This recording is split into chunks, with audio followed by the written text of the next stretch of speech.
Starting. All right. I think we are going right now. Thank goodness. Cool. All right. Well, let's get started.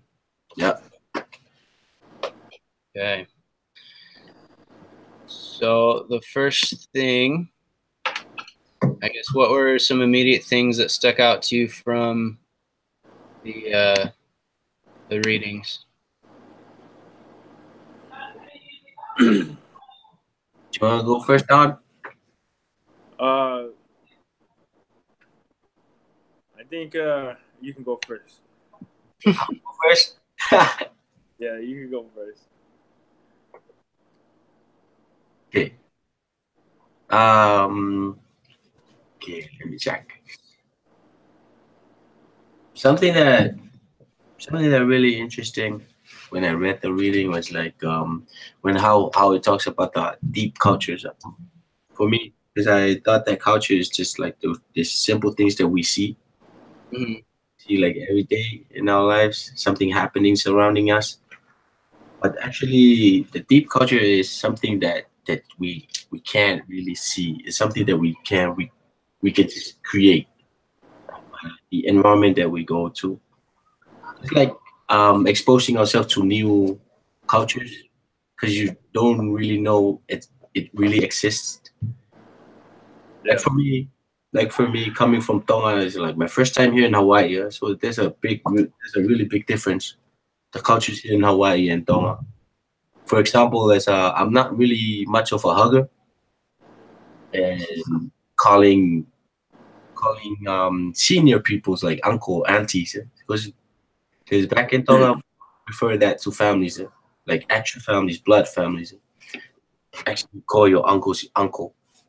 But here it's just like anyone that you see that is older than you is a sign of respect, I guess. Yeah. Uncle and aunties, Auntie. like how you share how ohana and everything in Hawaii. Yeah, it's just different. Yeah. Yeah, so that's something that I didn't really see when I first got here. And then after getting used to it, then really appreciate the cultures. Like those are some deep cultures that we can't really see, but it does exist. Hmm. But just hanging around with it, then you'll notice this is some cultures that's happening around you. So yeah, Yeah, it's one of those abstract things. Like it's not something that you just immediately can see, but you can just kind of feel the difference of, you know, just like see how it changes the way people act as well. You know, they kind of behave a little bit more like family, you know, when they're calling each other auntie and uncle and all that. It's kind of cool to see just like how it affects the way that they hold themselves and the way they communicate with each other. Yeah. Yeah, that's pretty true. For me, I think one of the things that stuck out in the reading was there was a quick sentence in here, and I'm gonna she in here it says, "I sometimes feel that I am not properly representing the Latino part of me, although I have become more comfortable with the persistent internal and external tensions associated with my multicultural identity in recent years. I'm always mindful of them in my everyday interaction." To me, that really stuck out to me because for me, I'm Tongan, I'm someone, um, but I live here in Hawaii and I've lived here for a while, and so like the culture shock for me is like um, when I see Tongans and when I see Samoans, I don't really know how to act um, or how to present myself when I'm with them because I was born here in the States. I was raised here in the States, and I don't really speak their language. I don't really speak our language, um, and I've always wanted to, but and that's the part of me that I feel like I'm not properly representing myself. And so what it's a culture shock for me in a sense when I'm hanging out with my own people because I'm not really, you know, I'm not really, I don't really feel comfortable in my own environment. But when I'm here and when I'm with like Hawaiians, when I'm with people that were born here, I'm comfortable because I can relate to the culture. I know how things are here. I know how the language is, and to me, I wish that there's a part of me that I can change that, and I know that I can. I just need more time to practice that that change of learning the language, learning how to act around my own people.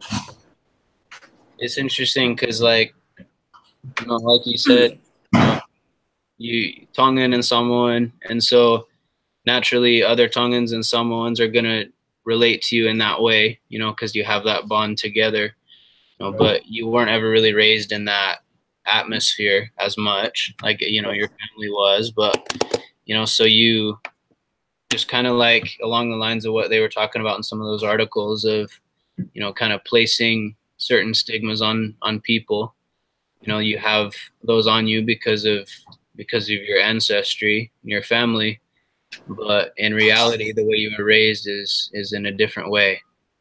And so, just kind of interesting that you know, like you said, you can continue to grow that part, but it's kind of already assumed that you have that as part of your life. Yeah.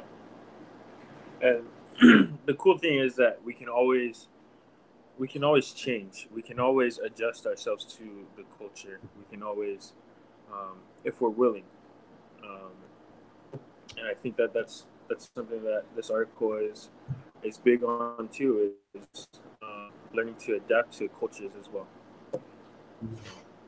I think that's the most hard part thing is trying to adapt to the cultures. Like there's a little experiment that the reading had is like the ants. How he told us about the ants. If you leave a cookies and leave it there for a few minutes, you can see ants started coming up, and then you can see this trail. There's like this one straight line. They all following the same trail, the same track for the cookies. And then if you place a rock to cut the line, to cut that line, then you see this ants start scattering around. So start scattering around, but if you just leave it there for like just a few minutes, then these ants will they make their own route, and so they make their own ways to go through around the rock to their cookies. And then experiment that taught us adapting to the cultures, the new surrounding us, like how we talked about the Samoans and the Tongans. The food, the food same. The language almost there, like 80%, that 70% we can tell. Yeah, so the families, religions, everything. So if we like, the obstacle is us trying to adapt to the cultures and the traditions. But if we can just leave it there for like few minutes, hours, and figure it out which one is the fastest route to adapting to that thing, like the cookies for the answer. I think it's important to remember as well that, like, you know, we talk about adapting to the culture, which in most cases is what you need to do. Like on a mission, it's important to adapt to the culture that's there so that the people can relate with you and trust you. Wait. Before you continue, sorry, I interrupted. But are we going to be taking notes on all this as well? Yes. I think one person is supposed to like do the notes this time, and then we just kind of rotate through each time. Okay. Who wants to take the notes this time? I can do it. Okay, and then I can take the notes next round. Sounds good. All right, this time. But essentially, what I was saying is that, you know, a lot of times it's good to adapt to the culture that you're in, because it helps people to trust you and, you know, just help you to get along a little easier. But I think sometimes there's parts of the culture that maybe it's not quite as good to adapt to. Can be stressful, man. It can be stressful, but as well, like some things in culture are maybe not the best thing for you. Like, for example, for me, I a little bit of a different example, but when I went to high school, I lived in Las Vegas, and there's some interesting folks that live in Las Vegas, And so there was a culture in high school, and a lot of it was things that I didn't really want to involve myself in, whether it be the language that they used or whether it be the way that their morals were. There was a lot around the culture that as a member of the church, I didn't agree with, and I didn't live that way. Yeah. And so it was interesting, that I kind of on purpose didn't assimilate with the culture, and was kind of different than others in that way, but it was part of what I wanted to do. I wanted to stand out in that way, if that makes sense. Yeah. It's hard too, because like kind of going back to the ant analogy that you were using, people expect us to live by certain ways, especially they expect you to live by their cultural rules of the game, just as like the second people stated. And like for you in Las Vegas, like sometimes you didn't want to hang out with those people that had a different language from what you were used to, and maybe they would judge you for that, and because you weren't playing by the same rules. I think to me, that's probably one of the hardest things to learn how to overcome are those rules, and how we react to another person because of their cultural views, and how we react to it if it doesn't agree to ours. Are we going to listen to their or try and see things from their point of view and from where they come from, or are we going to look at ourselves and say, well, we're not used to that, like that's not okay here, we're not going to accept that, you know what I mean, like and so Yeah, just listening to you guys discussing. I was thinking about religions cultures. The religions. Every religion have their own cultures. They have their own rules, and then they have their own backgrounds. Yeah? And I remember when I was serving back in Tonga. Tonga is Christianity. That's why we have that flag, that cross flag, because everyone is Christian back in Tonga. So going from house to house, some people they accept you, and some people they don't. Because of their cultures, they what they have been told and what they grew up with. And sometimes we ask them why you don't want missionaries to come by the house, and some children would say because my parents told me, and some parents say because our leaders told me, and some leaders say because it's what the Bible said. So those kind of culture and that we just sometimes just gotta step back, look at it, and see their point of view, and then just kind of respect that, and then respecting that, they'll and then give us this pattern. Then we kind of notice there's a pattern that's going on in the cultures that the generation from generation they've been keeping that.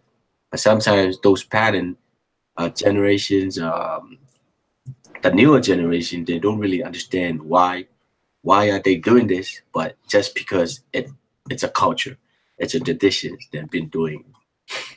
So I think this was just kind of thinking about that for deep culture.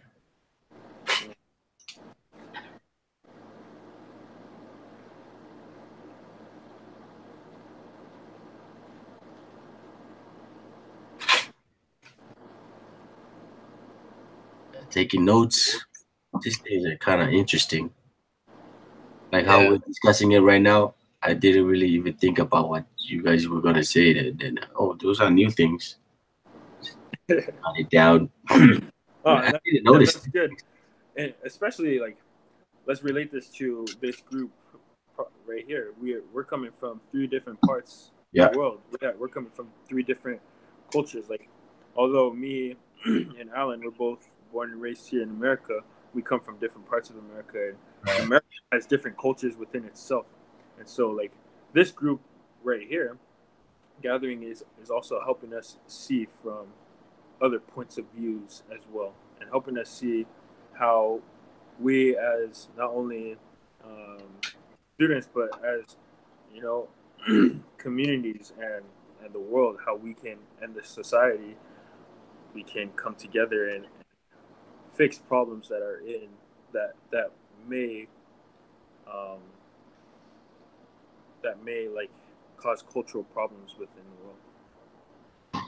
I like that you say that. You know, I think it was the second article. She mentioned that sort of thing of what did she call it? I'm gonna try to find the wording.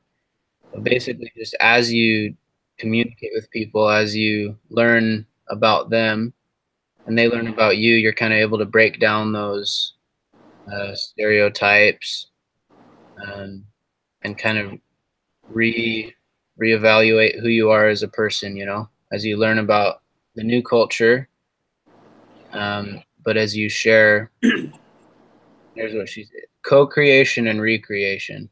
Right. Was the wording of it. And it's constantly happening. It happens with every conversation we have, with every discussion we have with other people. You know, because even if if you're in the same town, if you grew up next door to each other, you still have different influences in your life, and you have a different perspective. Yeah. You cannot. One thing that I know is that because we cannot get a really good understanding about anyone or their cultures or tradition, except if we talk to them and ask them, communication, interact with them. Yeah. I don't know, and even then, you know, you get different perspectives of how that culture is. Like, for example, I have some friends from Utah. You know, one friend from Utah loved growing up there. They said it was the best, and they just had lots of friends, and it was great to be around a bunch of members.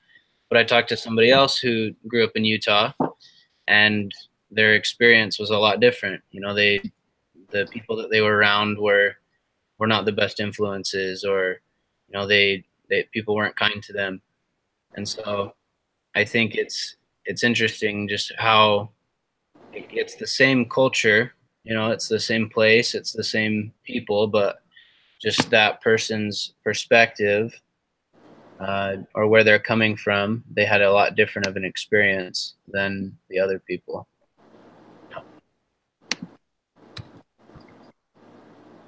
Yeah, let's just imagine if we like go to somewhere that we haven't been to for the first time, and if we do not like interact with people to get more about to know about the cultures, we'll be like lonely, lonely in that particular place. If you found out that your background and your cultures and traditions is different from theirs, there's nothing else that you can do to understand, to deepen your understanding about them, is just communicate and just go talk to them. Other than that, if you do not do that, we're just gonna sit there in your room thinking, observing them, what they're gonna do. You're gonna judge them. You're gonna judge them for how they are. But something that we don't understand. You cannot judge a book by its cover. Yeah, that's actually funny that you mentioned that, because in sorry, are you doing a video? Yeah. Sorry. No, you good. You good, bro. No, on the 6th page in the first article, she actually talks about that, about how what we were talking about, co-creation and creation, interaction only when dialogue, cooperation, and communication exist between interactions. And that's so true. We need, just like you said, we need that communication. We need to have that need to have those open views about each other. We need to communicate what goes on in your culture, what goes on in my culture, what goes on in Alan's culture. Communicate those things, because that's what is really going to help us understand and help all of us grow together, and help our own cultures grow as well. So. But when you found out, as a thing, when you found out more about them, when you're exploring, you're communicating, you're getting to know them better, not only you know more about them, but you know more about yourself too, because you kind of compare yourself, your tradition and your cultures to theirs, and then you gonna find that your identity that the second article is talking about. It's finding your identity. Yeah, and it helps you to understand a little more like why you do the things you do. You know, on my mission, I was able to serve with elders that were from Southeast Asia and just from places that were really far away. And they would make comments about the things that I would do that were just normal, but they thought were really weird, and it was just interesting just to be able to, like you said, to kind of reflect on myself and really ask myself why I do the things I do. If I just do it because that's what everybody else around me does, but in other places around the world, nobody does those things. Yeah. It's cool to be able to self-reflect as you just communicate with other people of other cultures. When you think that you're humble, you found out there's people that's more humble than you. When you think that you're giving, you're gonna find out no, there's more people that more giving than you. So that's right. So those are the things that they can really learn from finding other cultures.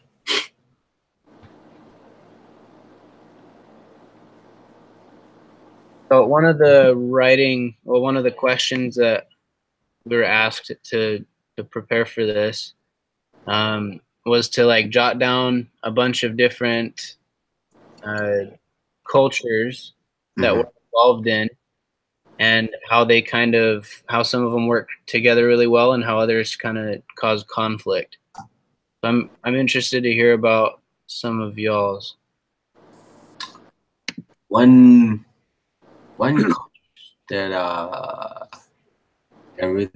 I can think of it right now is the dating. So dating, I was surprised that some Tongans here, the brothers, they're okay letting their sister go date. Yeah, if they see the sister with the date, they're like, oh yeah, that's nice, and they'll introduce themselves to the brother and they'll get to know each other with the date. Yeah? But back in Tonga, you hardly see anything like that. You hardly see a brother looking at the sister going out on a date. But if brother find out that the sister is going out on a date, I feel sorry for that guy. Yeah, so it's kind of like a respect thing. I respect you, you respect me. Yeah, so if you have a close friends, your friend, that close friend will never have a feeling for your cousins or sisters. Or it's kind of like it's different, the opposite. And when I came here and I find out that they're okay with the sister going out on a date, while their presence. I'm with you on that. I wasn't always the biggest fan of my sisters going out on dates. I was always pretty critical of the guys that would come to pick them up. Yeah, those kind of things. You're right. Yeah, it really just kind of depends on the family. Is what I've noticed. Yeah, I think another thing too is, this is pretty cliche, but like the ethnicity cultures,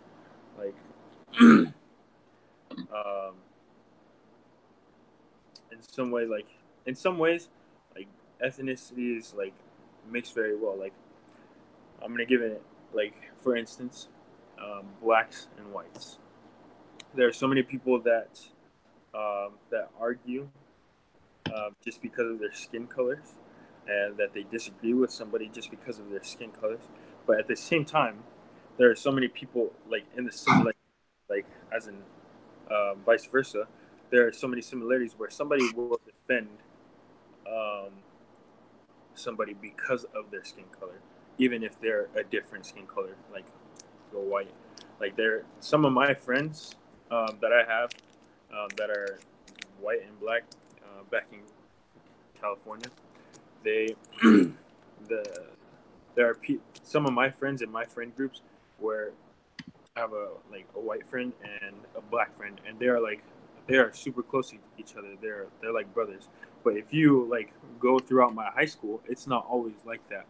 It's There are going to be people that are prejudiced against somebody just because of their skin color, because they had a bad experience with somebody that was from their race. And so those are some of like the things that I thought of with similarities and with differences within the same culture. Yeah, it was interesting to see that on my mission.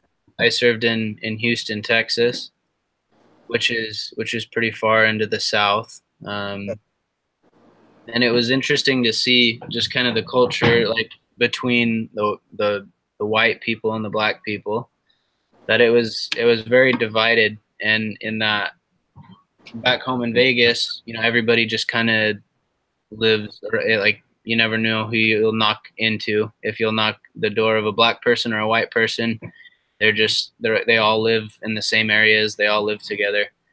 Whereas in Houston, it's very divided. Like if you're in the town of Santa Fe, for example, you'll never meet a black person that lives there. It's only white people. But then if you go to Lamarck or Dickinson, it's only black people, and there's no white people that live there. And I think that's an example of just kind of a lack of learning about the other culture, you know, of letting those stereotypes drive your life. These people they weren't tolerant of each other. And over time, that's just kind of become how it is. You know, they just live completely separate from each other, and just because that's how it's been for so long. So it was really interesting to see. When I first got here, I heard stories back then from here at BYU. Here at BYU back then, the Samoan and the Tongan wasn't even that close. They won't have eye contact. They won't even talk to each other. But if they found out that this Tongan is talking to this Samoan and they're hanging out, they'll discriminate out. So they'll just like they won't accept them into their crew and everything. But that's what back then. And then like how you guys said, racist, racist. But to me, that thing right there, it can be a weakness, but it can be the strength, a strength also. Because right now when I see Tongan and Samoan getting together, man, it's the strongest group here. The thing that for the number one supporter, they'll do the sports, the athletics, and all those kind of stuff. But if we look at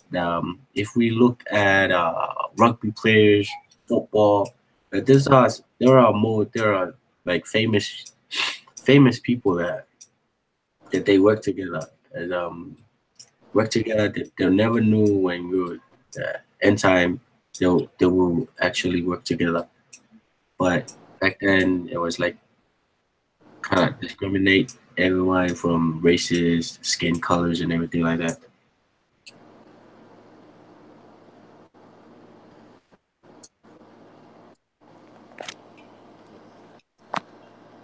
It's kind of funny when looking at these cultures, like coming out from the darkness. Yeah.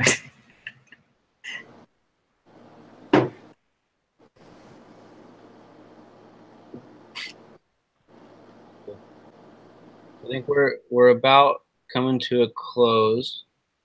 I guess what are some final things that we can really take away from our discussion today? action items.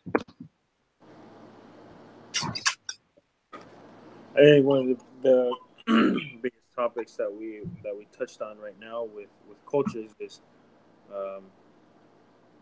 learning how to like adapt to cultures, learning how to just learning how to communicate with other cultures, because that's really ultimately what's going to help us in as a society with culture shock and helping us understand not only one another but the world, how the world works. So, Yeah, to me, it's communication. Yeah, interacting with people. It can really influence our lives. It can change how we see people. Like what the essay said. People are just people. We don't really actually know them, but in time when we talk to them, just communicate, interact, then you can know more about their culture and their tradition, what they've been through, and then you can understand why are they doing the things they're doing. I agree. I think that's the biggest thing is communication, especially in today's age. The internet age is tough for people to communicate. You know, they're so used to the phones or the computers that it's hard for them to communicate face to face. And so I think that's the biggest thing is we just need to be more open to talking with others and to allowing them to safely share their points of view, where they come from. That's it. Yep. Sounds good. Thanks, guys. So hopefully we answered all the questions that required from this assignment. So, All right. Hopefully. I'll cut it loose. right. Yeah. Have a good night. All right.